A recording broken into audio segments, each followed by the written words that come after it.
Hoy tenemos la oportunidad de casi hacer un secuestro con el maestro Arturo Dimeque. Y digo un secuestro porque tuvimos el privilegio, maestro, de estar en un ensayo, de compartir la energía que usted tiene, pero que también hace que sienta todos los músicos y las voces que hoy ensayaron con usted. Y nosotros que estábamos por ahí cerca, también pudimos disfrutarlo. Muchas gracias. Un privilegio, un privilegio. Y yo me preguntaba, ese hombre que tiene tantos años trabajando con la música, toda su vida prácticamente, ¿qué representa para usted el podium? Estar ahí frente a tanta alegría que le da la música. Dos cosas. La primera, responsabilidad. Mucha responsabilidad. Porque uno quiere hacer las cosas bien. Segundo, es que uno representa al compositor. El compositor del momento que está uno dirigiendo, uno lo representa. Entonces hace uno la música gracias a ellos. Entonces esa parte tiene uno que darla con fuerza para compartirla, para que los músicos sientan esa energía, porque es la voz del compositor. Nosotros solamente somos los guías para que todo lo que él escribió pueda ser tocado adecuadamente. El director de orquesta, además de su presencia, tiene que saber de relaciones públicas porque tiene que llevarse con muchísimas personas de múltiples características, cantantes, músicos, hasta para presentar y acordar sus conciertos. Esa parte, ¿qué es además de director y músico? ¿Qué otras facetas tiene un director? Pues la faceta primordial es esa, poderse llevar bien con su instrumento. Tiene un violín, un piano, un cello, un contrabajo o su propia voz y uno tiene que poderse llevar bien con ello.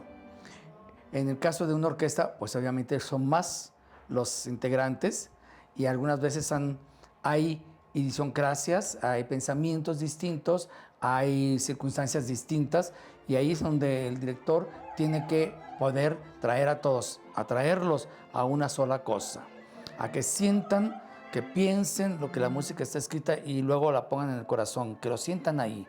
Cuando nosotros nos conectamos todos en el corazón a la misma velocidad, con el mismo sentimiento, estamos haciendo una orquesta.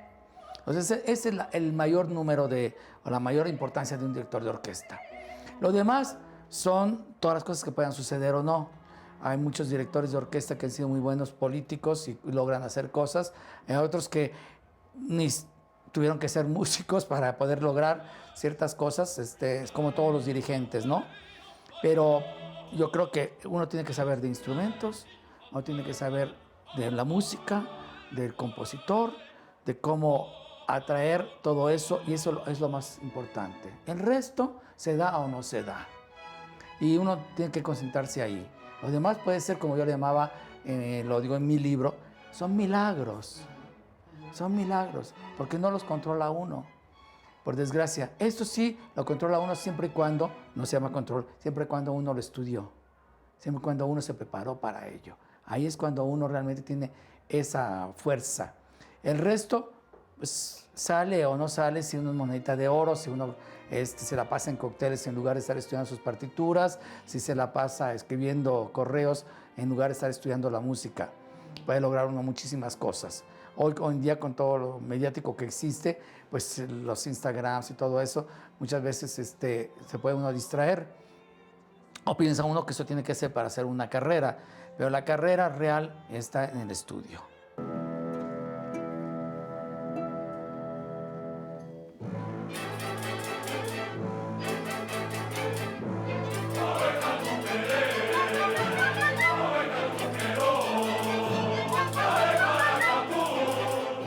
Conocer el mundo, la música, el mundo a través de la música, pero también la experiencia de públicos internacionales.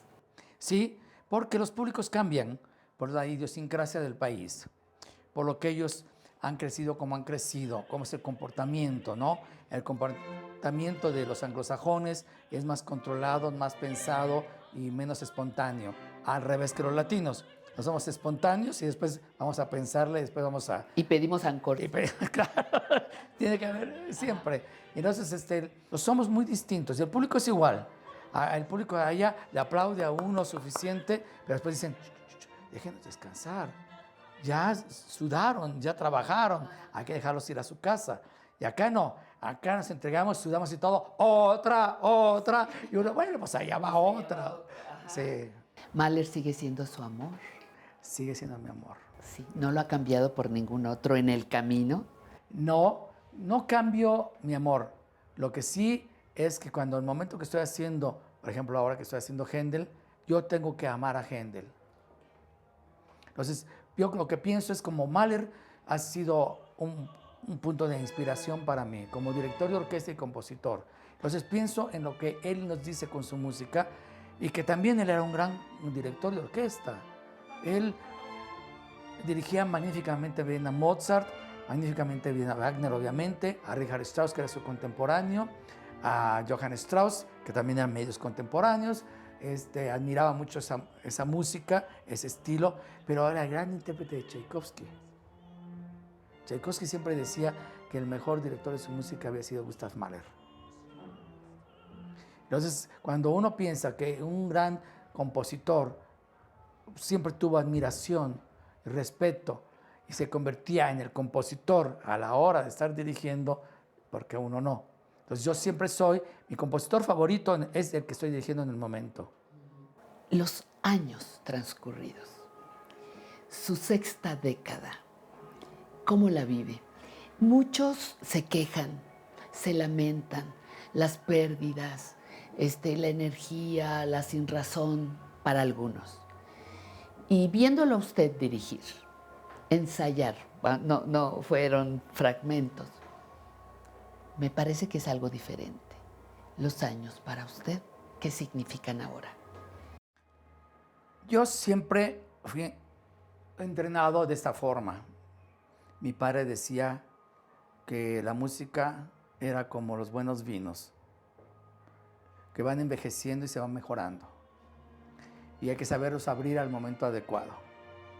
Entonces esa frase me quedó, que uno con los años va a ir uno madurando, va uno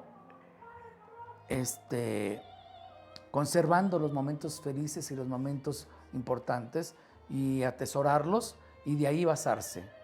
A veces son tristes y a veces son muy alegres, pero eso es lo único que tiene que atesorar, porque después todo no se lleva uno absolutamente nada, ¿no?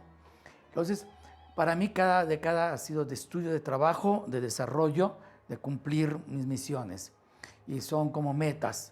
Que llevo meta que si no tuviera uno el año que se termina o el año que uno transcurre, como le llamo yo, alrededor del sol, la vuelta al sol. Damos una vuelta al sol, que es algo increíble. Que podamos en 365 días darle la vuelta al sol nosotros, si no nos damos ni cuenta. Entonces, para mí es acumular las experiencias, acumular el estudio y el mundo interno que todos tenemos. Y qué está escondido ahí, qué es lo que funciona o no funciona correctamente. Y seguir buscándolo y seguir atesorándolo.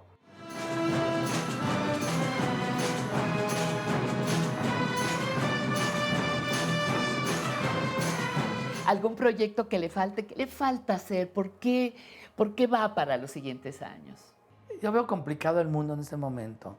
Lo veo como que el interés hacia las artes, como las hemos conocido durante 400 años o 500, está tirando para otro lado. Y es un jalón bastante duro. Que está bien de que hay que innovarse, sino morir, como dice el dicho, ¿no? Pero hay una cosa que no podemos acabar con ella. Es como si de repente viniéramos y tiráramos todas las estatuas de la época clásica y destruyamos todos los libros. Los libros. Y yo tenía una conversación con alguien que decía, ¿por qué seguir insistiendo en la música de estos compositores cuando dura tantas horas y la gente no tiene la paciencia para sentarse? Los chicos no tienen paciencia para escuchar más. Y dije, ¿tú qué haces? Yo escribo, le dije, ¿Para qué si nadie lee? A ver tú, ¿por qué sigues escribiendo un libro así si nadie lee? Si lo que hacen es chuchun, 3 palabras y ya. Sí, así. Chuchun, chun, chun, chun. Entonces, si yo me rindo y si tú te rindes a seguir escribiendo, imagínate qué va a pasar con el mundo. Pues tenemos que medio insistir, no pelearse, insistir, buscar ciertas cosas que se pueden modificar o adaptar, pero sin destruir lo que ya hemos construido durante los últimos 500 años, cuando nos dieron la oportunidad a los seres humanos de podernos expresar. Porque el Renacimiento fue eso, que el ser humano se podía expresar, que no te obligaban a que te expresaras de una sola forma, sino había que sea la individualidad, hasta que llegó el romanticismo alemán, que lo definitivamente dijo, aquí, expresa lo que sientes. Y la fuerza es lo que dio el ímpetu de la tormenta y el ímpetu, que fue una época de finales del siglo XVIII, principios del siglo XIX, que era la época romántica, en donde ya sale todo de acá. Entonces, sí, estamos en un siglo que es el siglo XXI, en el cual pues vemos que la música y todo es más ruido y más indefinido que es lo que uno está escuchando. Pero como que dice uno, ¿eso es lo que queremos? ¿Hasta ahí queremos llegar? ¿En qué vamos a terminar? En lo que están diciendo que quisieran que fuéramos robots. Porque eso pum, pum, pum, pum, constantemente, eso es un motor